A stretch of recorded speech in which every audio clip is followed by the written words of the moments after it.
नमस्कार विद्यार्थी मित्रांनो, यशाचा ठोकळा या एज्युकेशनल चॅनलवर आपले पुन्हा एकदा स्वागत. मित्रांनो, आज आपण पोलीस भरती आणि तलाठी भरती यांसाठी महत्त्वाचे काही जीकेचे प्रश्न या ठिकाणी माहिती सगळं कव्हर करून घेणार आहेत. त्यासाठी व्हिडिओ आपल्याला शेवटपर्यंत नक्की पाहायचा आहे. आजचा आपला भाग असणार आहे चौथा. या अगोदर 3 भाग आपण या ठिकाणी अपलोड केलेलेच आहेत. आज आपण घेऊया चौथा भाग. यामध्ये सर्व प्रश्न IMP असणार आहेत. एक्स्ट्रा माहिती देखील आपण या ठिकाणी कव्हर केलेली आहे. व्हिडिओला सुरुवात करूया. व्हिडिओला सुरुवात करण्या अगोदर चॅनलवर जर नवीन असाल तर चॅनलला अवश्य सबस्क्राईब करून घ्यायचं आहे. प्रश्न पहिला आहे, भारताने टिंबटिंबच्या नेतृत्वाखाली पहिली ICC विश्वकपची ट्रॉफी ही जिंकली होती. तर लक्षात असू द्या पर्याय अ कपिल देव. भारताने कपिल देव यांच्या नेतृत्वाखाली पहिली ICC विश्वकपची ट्रॉफी ही जिंकली होती. केव्हा जिंकली होती? 1983 साली. लक्षात ठेवायचं, 1983 साली भारताने पहिली ICC विश्वकपची ट्रॉफी ही जिंकली होती. हे झालं ODI बाबत. आता येऊया T20कडे. T20ची पहिली ट्रॉफी भारताने जिंकली होती 2007 साली. ती कोणाच्या नेतृत्वात जिंकली होती? तर महेंद्रसिंग धोनी यांच्या नेतृत्वामध्ये भारताने T20 ट्रॉफी ही जिंकली होती 2007 साली, जी प्रथम होती. पहिली चॅम्पियन्स ट्रॉफी कोणाच्या नेतृत्वात जिंकली होती भारताने? तर सौरव गांगुली यांच्या नेतृत्वामध्ये भारताने पहिली चॅम्पियन्स ट्रॉफी ही जिंकली होती. हे देखील लक्षात ठेवायचं आहे. हे झालं पुरुषांबाबत. आता येऊया महिलांकडे. महिलांनी नुकतंच पहिलाच ODI विश्वकप हा जिंकला आहे. आता त्याचं नेतृत्व कोणी केलं होतं?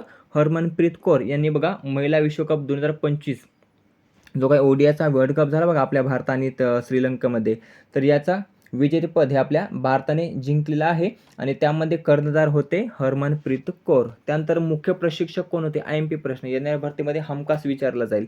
तर लक्षात असू द्या, अमोल मुजुमदार हे भारतीय महिला खेळाडूंचे बघा मुख्य प्रशिक्षक आहेत. पहिला कसोटी सामना विजय हजारे यांच्या नेतृत्वामध्ये जिंकला होता भारताने. हे देखील लक्षात ठेवायचं आहे. दुसरा प्रश्न विचारला आहे, खालीलपैकी चुकीची जोडी ओळखायची आहे. आता यामध्ये चुकीची जोडी कोणती?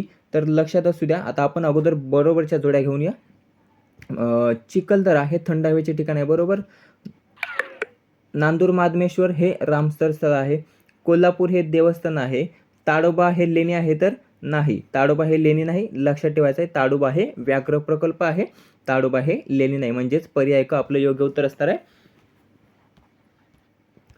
पुढचा तिसरा प्रश्न आहे, महाराष्ट्र राज्य प्रेरणागीत पुरस्कार 2025 हा कोणत्या गीतास प्रदान करण्यात आला? तर महाराष्ट्र राज्य प्रेरणागीत पुरस्कार हा पर्याय ब अनादिमी अनंतमी अनंतमी या गीतास प्रदान करण्यात आलेला आहे. या महाराष्ट्र राज्य प्रेरणागीत पुरस्काराला नाव कोणाचे देण्यात आलेले आहे? तर छत्रपती संभाजी महाराज राज्य प्रेरणागीत पुरस्कार असं त्याला नाव देण्यात आलेलं आहे आणि ही पहिलीच आवृत्ती गेल्या वर्षी बघा प्रदान करण्यात आली होती. त्याचं नाव आहे अनादिमी अनंतमी. याच वर्षी नुकतंच याची सुरुवात झालेली आहे आणि पहिलाच पुरस्कार हा अनादिमी अनंतमी या गीतास प्रदान करण्यात आलेला आहे. आता हे गीत कोणाचे आहे? तर विनायक दामोदर सावरकर, स्वातंत्र्यवीर सावरकर असं आपण त्यांना म्हणतो, तर त्यांनी हे लिहिलेलं गीत आहे बघा अनादिमी अनंतमी. त्यानंतर हे देखील लक्षात ठेवायचं, या भारतात बंधुभाव नित्य वसुदे हे देखील गीत सध्या चर्चेचा विषय ठरलेला आहे. त्याचं कारण तर या गीताने बघा सामूहिक गायनामध्ये गिनीज बुक ऑफ वर्ल्ड रेकॉर्डमध्ये याची नोंद झालेली आहे. आता हे गीत कोणाचे आहे? तर संत तुकडोजी महाराजांचं हे गीत आहे. लक्षात ठेवायचं आहे, जे नागपूर तुकडोजी महाराज विद्यापीठामध्ये सामूहिकमध्ये गायलं होतं आणि त्याची गिनीज बुक ऑफ वर्ल्डमध्ये नोंद झालेली आहे. चौथा प्रश्न आहे, महाराष्ट्राचे राज्यगीत कोणते आहे? जय जय महाराष्ट्र आहे. हे देखील लक्षात ठेवायचं आहे. शाहीर साबळे यांनी गायलेलं आहे आणि राजा बडियाचे गीतकार आहेत. भारतातील कोणत्या एकमेव राज्यामध्ये राष्ट्रपती राजवट लागू आहे? तर भारतातील एकमेव राज्य कोणते ज्यामध्ये राष्ट्रपती राजवट आहे? तर पर्याय ब मणिपूर. मणिपूर राज्यामध्ये बघा राष्ट्रपती राजवट आहे, असं भारतातील एकमेव राज्य आहे ज्या राज्यामध्ये राष्ट्रपती राजवट ही लागू आहे. बिरेन सिंह यांच्या राजीनाम्यानंतर फेब्रुवारी 2025 मध्ये बिरेन सिंह यांच्या राजीनाम्यानंतर फेब्रुवारी 2025 मध्ये बघा ही राष्ट्रपती राजवट ही लावण्यात आली होती. लक्षात ठेवायचं आहे. मुख्यमंत्री कोण होते? बिरेन सिंह मुख्यमंत्री होते. त्या राज्यातील नागा, कुकी, मैतेई या ज्या काही जाती आहेत बघा, तर त्यांच्या हिंसाचारामुळे, त्यांच्यामध्ये काही आपसमध्ये जे काही वैयक्तिक वाद होते बघा, तर त्या वादाकारणामुळे भरपूर प्रमाणात त्या ठिकाणी हिंसाचार भडकला आणि त्यानंतर बिरेन सिंह यांनी राजीनामा दिला होता. हे देखील लक्षात ठेवायचं आहे. राष्ट्रपती कोणत्या कलमानुसार राष्ट्रपती राजवट हे लावण्यात येते? तर कलम 356 नुसार राष्ट्रपती राजवट हे लावण्यात येते. राज्यपालांनी अहवाल दिल्यानंतर राष्ट्रपती हे राजवट लागू करत असतात. या काळामध्ये जेव्हा राष्ट्रपती राजवट लागू केली जाते बघा, तर त्या काळामध्ये त्या राज्याचे जेवढे काही अधिकार असतात बघा, तर ते सर्व अधिकार राष्ट्रपतींच्या हातामध्ये असतात. लक्षात ठेवायचं आहे. पुढचा प्रश्न आहे, रक्तदाब मोजण्यासाठी कोणते उपकरण वापरले जाते? तर रक्तदाब मोजण्यासाठी पर्याय क स्पिग्मोमॅनोमीटर हे उपकरण वापरले जाते बघा रक्तदाब मोजण्यासाठी. 6वा प्रश्न आहे, भारतीय रिझर्व्ह बँक ऑफ इंडियाची स्थापना कोणत्या वर्षी झाली होती? तर भारतीय रिझर्व्ह बँक ऑफ इंडियाची स्थापना झाली होती पर्याय क 1935 साली. 1 एप्रिल 1935 साली भारतीय रिझर्व्ह बँकेची स्थापना ही झाली होती. सध्याचे गव्हर्नर कोण आहेत? संजय मल्होत्रा सध्याचे गव्हर्नर आहेत. डिप्युटी गव्हर्नर कोण आहेत? गिरीशचंद्र मुर्मू. लक्षात ठेवायचं आहे. पहिले कोण होते? पहिले ऑस्बॉर्न स्मिथ होते. पहिले भारतीय कोण होते? सी.डी. देशमुख होते. मुख्यालय कोणत्या ठिकाणी आहे? मुंबई या ठिकाणी आहे. पुढचा प्रश्न घेऊया. वर्गीस कुरियन हे नाव कशाशी संबंधित आहे? तर वर्गीस कुरियन हे नाव पर्याय अ धवल क्रांतीशी संबंधित आहे. लक्षात ठेवायचं आहे. धवल क्रांती, ज्याला आपण श्वेतक्रांती देखील म्हटलं जातं बघा, श्वेतक्रांती. कधी कधी प्रश्न विचारला जातो, भारतीय श्वेतक्रांतीचे जनक कोण? तर लक्षात असू द्या, वर्गीस कुरियन यांना बघा श्वेतक्रांतीचे जनक किंवा धवल क्रांतीचे जनक असे म्हटले जाते. त्यानंतर ऑपरेशन फ्लडशी देखील यांचा संबंध आहे. Operation flood. 8वा प्रश्न आहे, महाराष्ट्र राज्याचे सध्याचे गृहमंत्री खालीलपैकी कोण आहेत? तर महाराष्ट्र राज्याचे सध्याचे गृहमंत्री आहेत पर्याय अ देवेंद्र फडणवीस हे महाराष्ट्राचे सध्याचे गृहमंत्री आहेत. केंद्राचे कोण आहेत? अमित शहा आहेत बघा, अमित शहा. तसेच सहकार मंत्री देखील आहेत, सहकार मंत्री. मुख्यमंत्री कोण आहेत? देवेंद्र फडणवीसच आहेत. एकनाथ शिंदे हे उपमुख्यमंत्री आहेत. तसेच अजित पवार देखील उपमुख्यमंत्री आहेत. पुढचा 9वा प्रश्न आहे, प्लासीचे पहिले युद्ध कोणत्या वर्षी झाले होते? तर प्लासीचे पहिले युद्ध हे 23 जून 1757 साली किंवा 23 जून 1757 साली झालं होतं प्लासीचं पहिलं युद्ध. कोणामध्ये झालं होतं? ब्रिटिश ईस्ट इंडिया कंपनी व सिराज उद्दौला.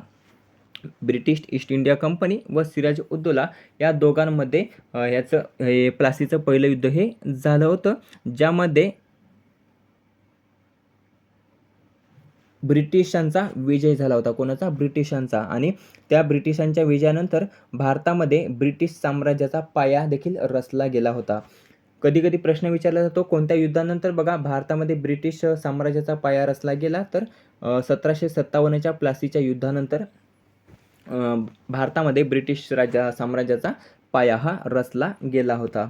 10वा प्रश्न, इसवी सन 1453 मध्ये ऑटोमन तुर्कांनी टिंबटिंब हे शहर जिंकून घेतले होते का? तर कॉन्स्टँटिनोपल हे जे काही शहर आहे बघा, तर ते 1453 मध्ये ऑटोमन तुर्कांनी हे शहर जिंकून घेतले होते. सध्याचं ते इस्तंबूल शहर म्हणून ओळखलं जातं, इस्तंबूल. पुढचा 11वा प्रश्न आहे, मेजर ध्यानचंद खेलरत्न पुरस्कार प्राप्त करणारे पहिले भारतीय कोण आहेत? तर मेजर ध्यानचंद खेलरत्न पुरस्कार प्राप्त करणारे पहिले भारतीय आहेत बघा पर्याय ड विश्वनाथन आनंद. नाव लक्षात ठेवायचं आहे, विश्वनाथन आनंद. त्यांना पहिलाच मेजर ध्यानचंद खेलरत्न पुरस्कार हा प्राप्त झाला होता. त्यावेळी नाव काय होतं या पुरस्काराचं? तर राजीव गांधी खेलरत्न पुरस्कार असं त्याचं नाव होतं. काही वर्षानंतर त्याचं नाव बदलून मेजर ध्यानचंद खेलरत्न पुरस्कार असं करण्यात आलेलं आहे. त्यावेळी राजीव गांधी आणि सध्याच्या वेळी मेजर ध्यानचंद. लक्षात असू द्या, पहिला हा पुरस्कार विश्वनाथन आनंद जे बुद्धिबळ या खेळाशी संबंधित आहेत बघा, तर त्यांना हा पुरस्कार प्रदान करण्यात आला होता. कोणत्या वर्षी? तर 91-92 साली. लक्षात ठेवायचं आहे, 1991-92 साली हा पुरस्कार त्यांना प्रदान करण्यात आला होता. IMP टॉपिक आहे. त्यानंतर फाईड बुद्धिबळ विश्वचषक जो असतो बघा, तर त्या बुद्धिबळ विश्वचषकाला यांचंच नाव आता देण्यात आलेलं आहे. लक्षात ठेवायचं आहे, विश्वनाथन आनंद यांचं नाव देण्यात आलेलं आहे फाईड बुद्धिबळ विश्वचषकाला. हे देखील लक्षात ठेवायचं आहे. त्यांना सर्वोच्च 4 पुरस्कारापैकी 3 पुरस्कार प्राप्त आहेत. पद्मश्री, पद्मभूषण आणि पद्मविभूषण हे तिन्ही पुरस्कार त्यांना प्राप्त आहेत. हे देखील लक्षात ठेवायचं आहे. त्यानंतर अर्जुन पुरस्कार देखील त्यांना प्राप्त आहे. पुढचा 12वा प्रश्न आहे, भारताचे पहिले ग्रँडमास्टर आहेत ते, भारताचे पहिले ग्रँडमास्टर हे देखील लक्षात ठेवायचं आहे. 5 वेळा विश्वविजेतेपद देखील त्यांनी जिंकलेले. किती वेळा? 5 वेळा. पुढचा आहे प्रश्न, अणुऊर्जा आयोगाचे पहिले अध्यक्ष कोण होते? तर अणुऊर्जा आयोगाचे पहिले अध्यक्ष होते डॉक्टर होमी भाभा. होमी भाभा हे अणुऊर्जा आयोगाचे पहिले अध्यक्ष होते. स्थापना केव्हा झाली होती अणुऊर्जा आयोगाची? तर 1948 साली. अणुविज्ञानाचे जनक कोणास म्हटलं जातं? तर डॉक्टर होमी भाभा यांनाच म्हटलं जातं. पुढचा प्रश्न आहे, एन गोपीनाथ यांच्या नेतृत्वाखाली कोठे पहिली ओपन हार्ट शस्त्रक्रिया ही झाली होती? तर वेल्लोर, तमिळनाडू. वेल्लोर, तमिळनाडू या ठिकाणी एन गोपीनाथ यांच्या नेतृत्वाखाली पहिली ओपन हार्ट शस्त्रक्रिया ही यशस्वी पार पडली होती. हे देखील लक्षात ठेवायचं आहे. कोणत्या वर्षी? तर 1962 साली. 1962 साली. पुढचा आहे प्रश्न, महाराष्ट्रातील पहिला काचेचा पूल कोणत्या धबधब्यावर उभारण्यात आला आहे? तर तो बघा पर्याय ड, नापणे धबधबा. महाराष्ट्रातील पहिला काचेचा पूल हा नापणे धबधब्यावर उभारण्यात आलेला आहे. कोणत्या ठिकाणी आहे? सिंधुदुर्ग या ठिकाणी आहे नापणे धबधबा. हे देखील लक्षात ठेवायचं आहे. कन्याकुमारी या ठिकाणी देशातील पहिला काचेचा पूल उभारण्यात आलेला आहे. हे झालं महाराष्ट्रातलं आणि कन्याकुमारी हे देशातील, लक्षात ठेवायचं आहे. त्यानंतर देशातील पहिला ग्लास सस्पेन्शन ब्रिज कोठे उभारण्यात आलेला आहे? तर ऋषिकेश या ठिकाणी. त्याला नाव दिलेलं आलं आहे बजरंग सेतू. बजरंग सेतू. पुढचा प्रश्न, महाराष्ट्र विधानसभेचे पहिले विरोधी पक्ष नेते कोण होते? तर महाराष्ट्र विधानसभेचे पहिले विरोधी पक्षनेते होते पर्याय अ, रामचंद्र धोंडीबा भंडारे हे महाराष्ट्र विधानसभेचे पहिले विरोधी पक्ष नेते होते. विठ्ठल सखाराम पागे कोण होते? तर विधान परिषदेचे अध्यक्ष होते पहिले. पहिले विधान परिषदेचे अध्यक्ष कोण होते? विठ्ठल सखाराम पागे. सयाजी लक्ष्मण सीलम हे विधानसभेचे पहिले अध्यक्ष होते. सयाजी सीलम. त्यानंतर नाशिकराव तिरपुडे हे महाराष्ट्र राज्याचे पहिले उपमुख्यमंत्री होते. सध्या विधानसभेचे अध्यक्ष कोण आहेत? राहुल नार्वेकर आहेत. विधान परिषदेचे अध्यक्ष कोण आहेत? राम शिंदे आहेत. दोन्ही लक्षात ठेवायचे आहेत. पुढचा आहे प्रश्न, भारत सेवक समाजाची स्थापना ही कोणी केली होती? तर भारत सेवक समाजाची स्थापना ही पर्याय ड, गोपाळकृष्ण गोखले यांनी केली होती. केव्हा केली होती? 1905 साली केली होती. 1905 साली.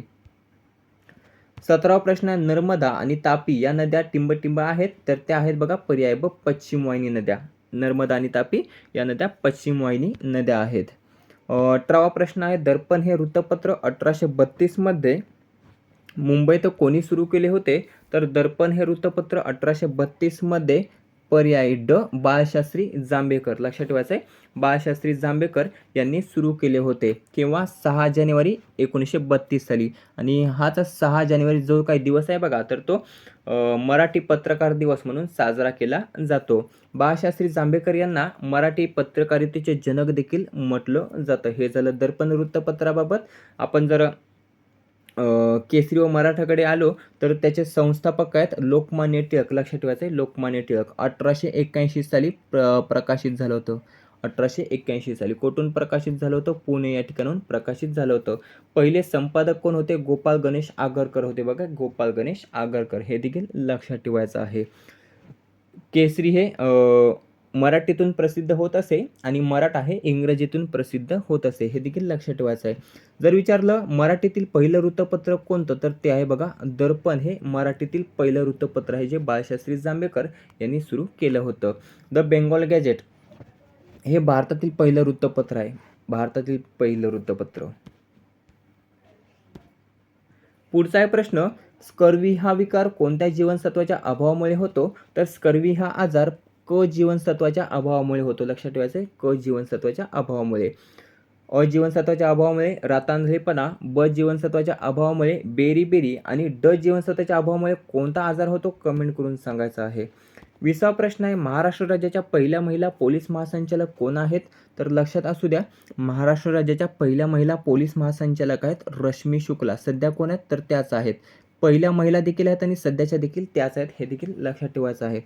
सुजाता सौनिक महाराष्ट्राच्या पहिल्या महिला मुख्य सचिव आहेत.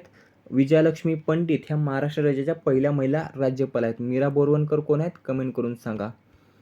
21वा प्रश्न आहे, जागतिक पर्यावरण दिन हा कोणत्या दिवशी साजरा करण्यात येतो? तर 5 जूनला. 5 जूनला दरवर्षी जागतिक पर्यावरण दिवस हा साजरा करण्यात येतो. यावर्षीची थीम काय होती? बीट प्लॅस्टिक पोल्युशन अशी यावर्षीची थीम होती.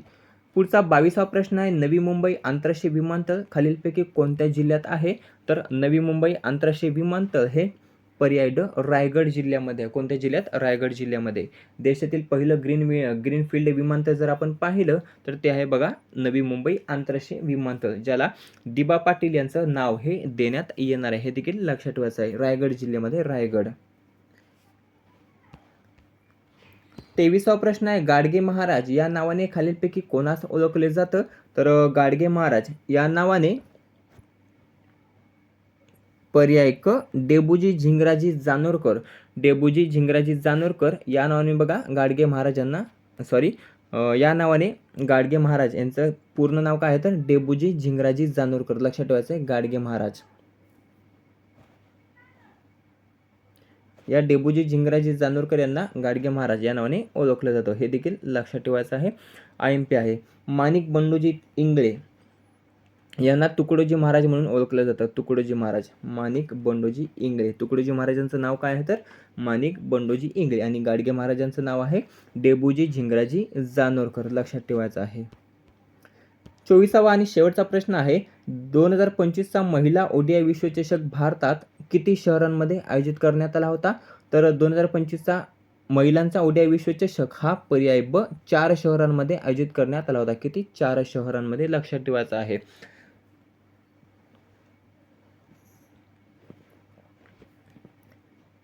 आता 4 शहरांमध्ये भारतात आयोजित करण्यात आला होता. एक शहर कोणतं होतं जे बाहेर देशातलं होतं तर श्रीलंका. श्रीलंकेतील एक शहर होतं प्रेमदासा स्टेडियम, जे कोलंबो या शहरामध्ये बघा प्रेमदासा स्टेडियम. तर हे श्रीलंकेतील एक शहर होतं. एकूण 5 शहरांमध्ये हा विश्वकप आयोजित करण्यात आला होता. भारत आणि श्रीलंका या 2 देशांमध्ये. लक्षात ठेवायचं आहे. यामध्ये सामनावीर कोण आहे? शेवटचा जो काही अंतिम सामना खेळवण्यात आला बघा DY पाटील स्टेडियमवर, तर त्या सामन्यावर कोण होते? Shefali Verma. Player of the tournament कोण होती? दीप्ती शर्मा. सर्वाधिक विकेट्स कोणी घेतल्या? दीप्ती शर्मानेच घेतल्यात. किती घेतल्यात? 22 घेतलेल्यात. सर्वाधिक रन्स कोणी बनवलेल्यात? लारा वाल्वार्ड, ज्या दक्षिण आफ्रिकेच्या आहेत बघा, त्यांनी केलेल्या सर्वाधिक रन्स किती? 571. हे देखील लक्षात ठेवायचं आहे. त्यानंतर थीम सॉन्ग कोणते होते? ब्रिंग इट होम हे थीम सॉन्ग होते. श्रेया घोषाल यांनी ते गायले होते.